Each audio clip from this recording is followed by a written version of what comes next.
پانچویں رکوع میں ایک مکالمہ آ رہا دو اشخاص کا۔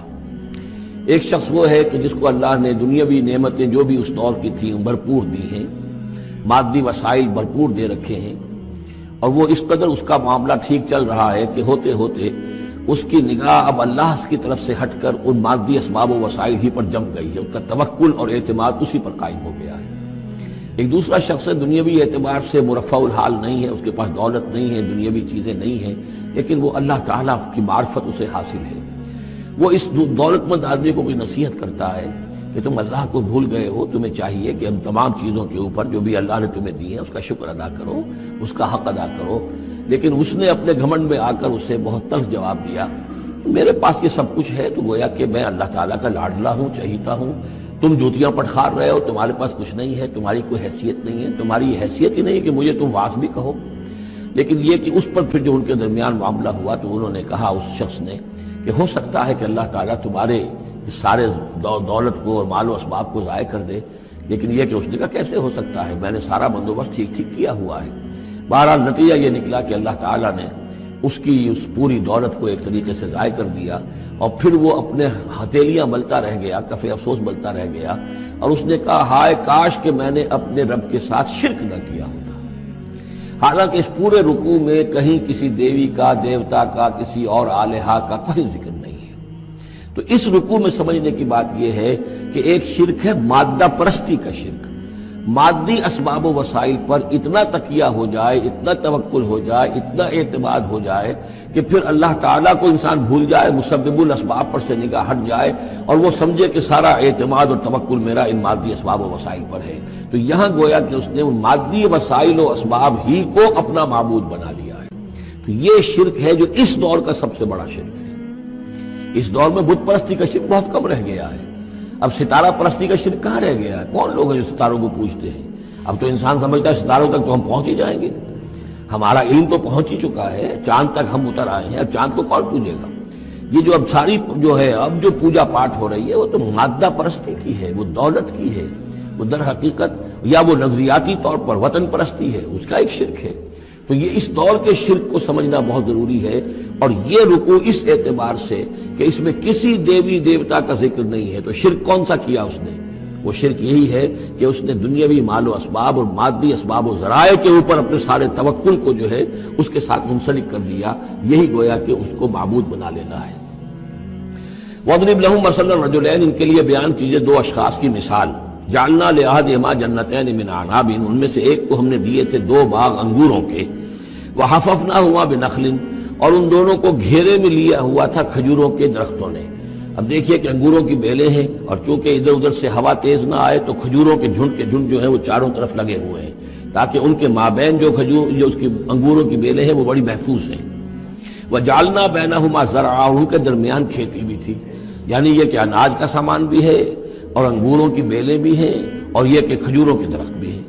کلتا الجنتین آتت اکلہا، اور وہ دونوں باغات اپنا پھل دیتے تھے، ولم تظلم منہ شیئا، سال بسال پھل آ رہا ہے، سال ہر سال ہو گئے، ہر سال پھل آ رہا ہے، اس میں کوئی کمی نہیں کرتے تھے۔ جب یہ چیز چلتی رہتی ہے تو آدمی کا خود بخود ایک توکل جو ہے وہ اس چیز کے ساتھ وابستہ ہو جاتا ہے، وہ بھول جاتا ہے کہ اس کی اللہ تعالیٰ کے فضل و کرم سے ہے یا اللہ کے اذن سے ہے، بلکہ یہ کہ وہ انہی چیزوں کو سمجھ بیٹھتا ہے کہ یہ دائم ہے اور قائم ہے۔ وَفَجَّرْنَا خِلَالَهُمَا نَهْرًا، اور ہم نے ان کے مابین ایک نہر بھی نکال دی تھی، آب پاشی کا بھی پورا نظام موجود ہے۔ وَكَانَ لَهُ ثَمَرٌ، اور اس کے میوے بھی تھے، یعنی یہ بھی تھا کہ باغ جو ہے پھلا ہوا اس وقت، انگور بھی ہیں اور کھجور بھی جو ہے درخت جو ہے لدے ہوئے ہیں۔ اور ایک اس کا مفہوم یہ بھی ہے میرے نزدیک جو زیادہ راجح ہے کہ اس کو اولاد بھی اللہ نے خوب دی تھی۔ جیسے درختوں پر پھل لگتا ہے تو انسان کے لیے اس کی اولاد جو ہے اس کے پھل کی حیثیت رکھتے ہیں، تو گویا کہ اس کو اولاد بھی ملی تھی۔ فقال لصاحبہ وہو یحاورہ، تو کہا اس نے اپنے ساتھی سے، اور ان سے وہ گفتگو کر رہے تھے، آپس میں گفتگو کر رہا، انا اکثر منک مالا واعز نفرا، میں تم سے کہیں بڑھ کر ہوں مال میں اور نفری میں۔ اب یہ نفری کے حوالے سے میں نے کان لہو ثمر، اس کے بیٹے بھی تھے، اولاد بھی تھی، تو اس کے حوالے سے وہ نفری کی بات بھی کر رہا، میرے بازو بھی بہت ہیں۔ وَدَخَلَ جَنَّتَهُ، اور وہ داخل ہوا اپنے باغ میں، وَهُوَ ظَالِمٌ لِنَفْسِهِ، اور وہ اپنے جان پر ظلم کر رہا تھا، یعنی اسی گمراہی کے اندر مبتلا تھا. قال ما اظن ان تبید هذه ابدا، انہوں نے کہا میں نہیں سمجھتا کہ یہ باغ بھی کبھی اجڑ سکتا ہے. کیا مجھے دھمکا رہے ہو کہ اللہ تعالیٰ جو ہے کہیں تم میری یہ دولت سلب نہ کر لے؟ دیکھو میں نے کھجوریں کس حساب سے یہاں پر لگائی ہیں کہ کوئی اگر آئے بھی، کوئی باد سرسر آئے یا کوئی اور بھی ہوا کا تیز لو کے جھونکے آئیں تو وہ میری انگوروں کے بیروں تک نہ پہنچے. یہ گویا کہ سینٹینلز کھڑے ہوئے ہیں، کھجور کے درخت جو ہیں وہ روک رہے ہیں. پھر میں نے یہاں پہ آبپاشی کا نظام ہے، میرے نہر چلی ہوئی ہے. ما اظن ان تبید هذه ابدا، میں نہیں سمجھتا کہ میرا یہ باغ جو ہے کبھی یہ کہ برباد بھی ہو سکتا ہے. وما اظن الساعة قائمة، اور یہ جو تم قیامت وغیرہ کی بات کر رہے ہو، اول تو میرا گمان نہیں ہے کہ کوئی قیامت کھڑی ہونے والی ہے. وما اظن الساعة قائمة، میں نہیں سمجھتا کہ یہ قیامت ہونے والی ہے. ہاں ڈھکوسلے سے ہیں، کچھ بڑوں سے سنا تو ہے. اور یہ کہ وَلَئِن رُدِدتُّ إِلَىٰ رَبِّي، اگر مجھے لوٹا ہی دیا گیا اپنے رب کے پاس، لَأَجِدَنَّ خَيْرًا مِّنْهَا مُنْقَلَبًا، تو مجھے وہاں لازماً ملے گا بہت بہتر لوٹ کر. اب اس کے اندر ایک فلسفہ ہے ان کا کہ جب اللہ نے مجھے یہاں دیا، اللہ کے وہ منکر نہیں تھے، اللہ نے مجھے یہاں دیا ہے تو اس کا مطلب یہ کہ میں چہیتا ہوں، لاڈلا ہوں، یا اللہ نے مجھے کچھ صلاحیتیں دی ہیں، میں نے بڑی عمدہ پلاننگ کر کے باغ بنائے ہیں، سارا اس کا بندوبست کیا ہے. تو یہ میری جو صلاحیت ہے، یہ اللہ کی دی ہوئی جو میرے اندر ہے، یہ جو خیر ہے، یہ کہاں چلا جائے گا؟ آخرت میں بھی مجھے پھر ملے گا اور اس سے بہتر ملے گا. اور تم جیسے یہاں جوتیاں پٹخار رہے ہو ایسے وہاں پٹخارو گے. وَلَئِن رُدِدتُّ إِلَىٰ رَبِّي، اگر بالفرض ہو ہی گیا ایسا، لوٹا ہی دیا گیا میں اپنے رب کی طرف، لَأَجِدَنَّ خَيْرًا مِّنْهَا مُنْقَلَبًا، تو اس سے بھی بہتر مجھے وہاں پر ملے گا. قَالَ لَهُ صَاحِبُهُ، اب اس اللہ کے بندے نے جو نیک بندہ تھا کہا اس سے، اس کے ساتھی نے، وَهُوَ يُحَاوِرُهُ، اور ان سے گفتگو کر رہا تھا، أَكَفَرْتَ بِالَّذِي خَلَقَكَ مِن تُرَابٍ، کیا تو نے کفر کیا اس ہستی کا جس نے تجھے مٹی سے بنایا، ثم من نطفہ، پھر پانی کی گندے پانی کی بوند سے بنایا، ثم سواک رجلا، پھر تجھے ایک پورا انسان بنا کر کھڑا کر دیا. اب یہاں اور تجھے کفر کون سا کیا؟ یعنی یہ کہ وہ رب مان رہا ہے اللہ کو اور رب کے ساتھ اس نے کسی اور کا ذکر نہیں کیا ہے. مطلب یہ کہ آخرت کا انکار در حقیقت اللہ کا انکار ہے. اگر تم آخرت کے بارے میں جو کہہ رہے ہو کہ نہیں میں نہیں سمجھتا کہ یہ کوئی ہونے والی بات ہے، تو چاہے تم اللہ کو اب اقرار کر رہے ہو لیکن حقیقت میں اگر آخرت کو نہیں مانتے تو گویا کہ اللہ کا انکار ہے.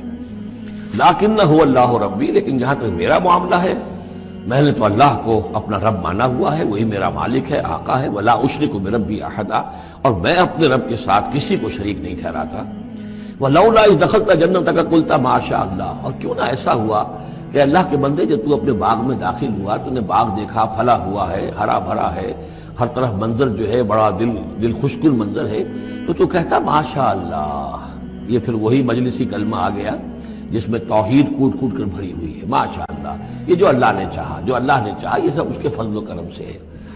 لا قوت الا باللہ، کوئی طاقت نہیں ہے اللہ کے سوا. اگر اللہ کی طرف سے یہ بات نہ ہوتی تو میرے اندر کوئی صلاحیت نہیں تھی. اللہ ہی کی ہے، در حقیقت یہ دین ہے اس کی، اسی کی عطا ہے. ان ترن انا اقل منک مالا و ولدا، اگر تم دیکھ رہے ہو کہ میں تم سے کم ہوں مال میں بھی اور اولاد میں بھی، فعسى ربی ان یؤتینی خیرا من جنتک، تو مجھے تو اپنے رب کے بارے میں یہ یقین ہے کہ وہ جب چاہے مجھے تیرے باغ سے بہتر باغ دے سکتا ہے. وَيُرْسِلَ عَلَيْهَا حُسْبَانًا، اور تیرے باغ کے اوپر وہ کوئی اوپر سے کوئی لو کا جھونکا ایسا بھیج سکتا ہے، من السماء، آسمان سے، فَتُصْبِحَ صَعِيدًا زَلَقًا، کہ یہ پورا باغ جو ہے یہ جو ایک ایسا چٹیل میدان ہو کر رہ جائے کہ یہاں کوئی درخت رہے نہ بیلے رہے. معلوم ہوا کہ ہر چیز جب آنکھ کھلی گل کی تو موسم تھا خزاں کا، یہ ہو سکتا ہے، عین ممکن ہے.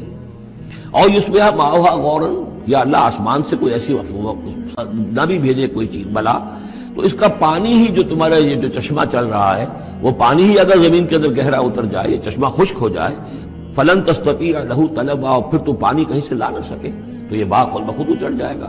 یہ سارے امکانات ہیں. مسبب الاسباب نے تمہارے لیے اس وقت سارے اسباب جمع کر رکھے ہیں، جب چاہے گا ان میں سے کسی ایک سبب کی بھی اگر تناب کھینچ لے تو یہ سارا معاملہ جو ہے یہ تو شیش محل کی طرح کا ہے، ایک ہی جو پتھر ہے وہ اس سب کو چکلا چور کر دے گا. وَأُحِيطَ بِثَمَرِهِ، معلوم ہوتا ہے کہ وہ بہت ہی کوئی اللہ کا پہنچا ہوا شخص تھا، جو اللہ کا دوست تھا، اور اس کا دل دکھایا اس شخص نے، جس کو تانا دیا اسے انا خیر من انا اکثر منک مالا و ولدا، تو اس حوالے سے اس کا دل دکھا ہے.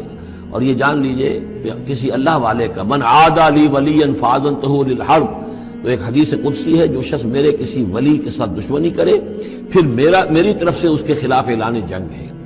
تو اس نے چونکہ یہ دل دکھایا ہے، اور فارسی کا ایک شعر بھی بڑا مزیدار ہے کہ ہیچ قوم را خدا رسوا نہ کرد، تا دلے صاحب دلے نامد میں درد۔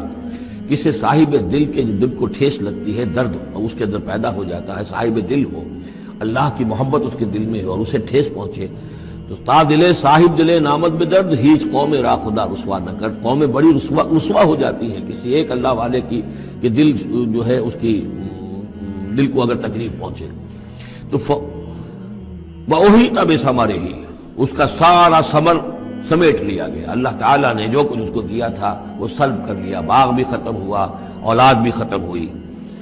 فَأَصْبَحَ يُقَلِّبُ كَفَّيْهِ عَلَى مَا أَنفَقَ فِيهَا، تو وہ رہ گیا اپنے ہاتھوں کو ملتا ہوا، اپنی ہتھیلیوں کو ملتا ہوا، جسے ہم کہتے ہیں کفِ افسوس ملنا۔ يُقَلِّبُ كَفَّيْهِ عَلَى مَا أَنفَقَ فِيهَا، جو کچھ اس نے خرچ کیا تھا، انویسٹ کیا تھا، محنت کی تھی، کتنا عرصہ لگا تھا اس باغ کے پلاننگ میں، باغ کو اس نے لگایا تھا، کہاں کہاں سے پودے لایا ہوگا۔